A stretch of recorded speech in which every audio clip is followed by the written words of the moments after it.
So Unit 12, Worksheet 1, number 6. Tangent of 11 pi over 12. That's not a unit circle value.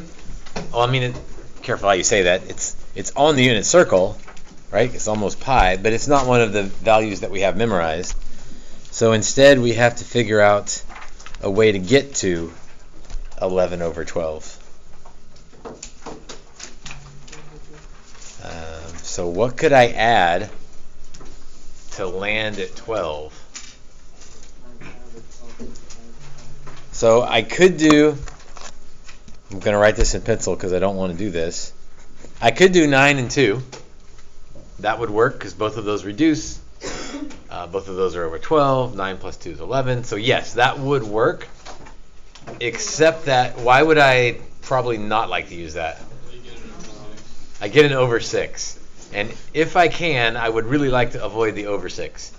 Because tangent of pi over 6 is root 3 over 3. And that's just a hassle.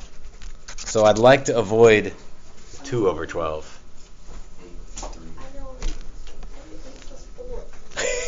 Yeah, 8 plus 4 wouldn't be a good choice. Let's do 8 and 3. Whoa! Because that makes 11. And it reduces, they both reduce, so we know we'll be okay on that front.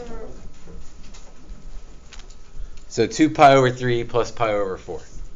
And so for you guys that weren't here, that's the key first step of all of these, is figuring out how can I rewrite 11 pi over 12 as the sum or difference of some other angle, other angles that I know things about. All right, the formulas will be given for this. So let's see, I've done this one enough. Tangent of the first one plus tangent of the second one over 1 minus tangent of the first one, tangent of the second one. And so the question earlier about, unit circle, the answer is yes, unit circle. Tangent 2 pi over 3. Let's see. Over 3 is square root 3. 2 pi over 3 would be negative. Tangent pi over 4, that's first quadrant in the middle, that's 1. And then 1 minus, careful with the signs, negative root 3 times 1.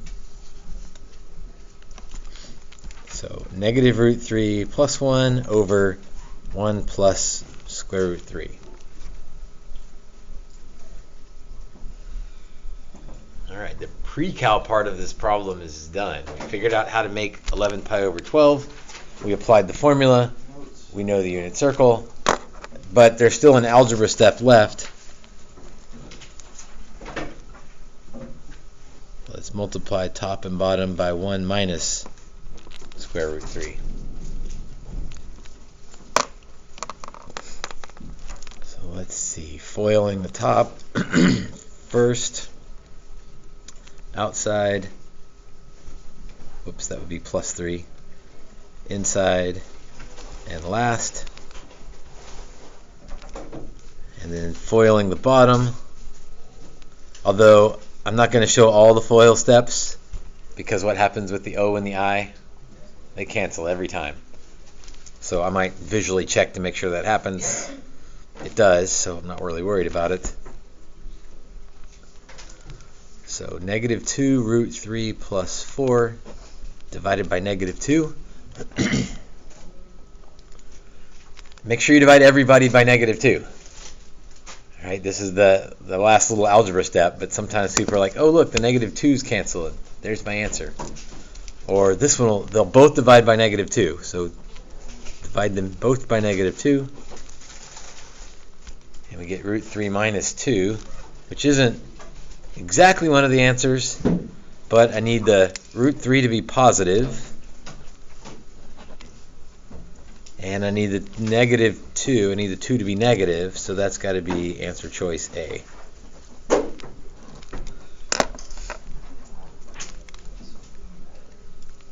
right. Good question. Number A. Kate? Can you also do number 8? Yes. Yes, a cosine one. Using a sum or difference identity, find the exact value of cosine of 23 pi over 12. Well, 23 over 12 is almost all the way around, but that's not a common unit circle value that we know. So I need to come up with a way to add 23 with stuff that will reduce. And I don't care about the over 6 for cosine. The over 6 is only an issue for tangent. 20 and 3. And the bigger this number, the more ways there are to get there. So if you didn't use 20 and 3, that's fine. You could have used 18 and 5. No, 5 wouldn't work. But they both have to reduce. So 9 and 14 would work. But 20 and 3 work, so let's just use those. Pi over 4. And do you say we never want to do pi over 6, or is it just for tangent? Just for tangent. And it will still work, the pi over 6 thing. It's just the tangent of pi over 6 is root 3 over 3. And so you get an extra fraction you have to deal with. Okay. So when you're working with tangents, you want to avoid the over 6s. For sines and cosines, it's not a big deal. Right. Okay, the cosine identity is cosine minus, sine's different. Again, you'll have these formulas, so you don't have to have these memorized. Sine is sine. I guess maybe I should have written the formula first and then plug them in, but many of you will skip that step. You'll look at the formula and sort of plug them in on the fly. Be careful, but it's certainly okay. All right, 5 pi over 3. That would be right there, so that cosine would be 1/2.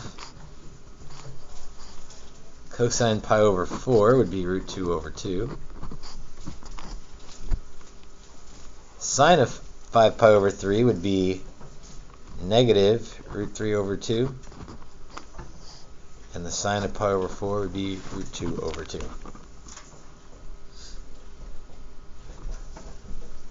So the question earlier, how long do we need to know the unit circle? Well, certainly still today. Forever. So root 2 over 4 plus, because the two negatives make a positive, root 6 over 4. So we have a common denominator. We like that. And how do I add root 2 and root 6? You don't. Good answer. So that's as good as it gets. Root 2 plus root 6 over 4. Now, I didn't do this before. You won't have a calculator on this test. But if you did, you could check your answer. Like, there's no way to type in cosine 23 pi over 12 and know that that's root 2 plus root 6 over 4. But there is a way to check it. You could,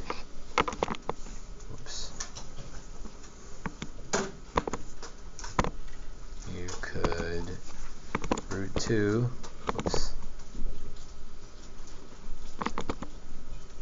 root 2 plus root 4, root 6, all divided by 4. Those should be the same thing. And they are. So I know I got the answer right. So you could use your calculator to check, but you couldn't use your calculator to get to the right answer, right? Because your calculator doesn't know that 0.9659 is root 2 plus root 6 over 4. So calculators are helpful, but only to check.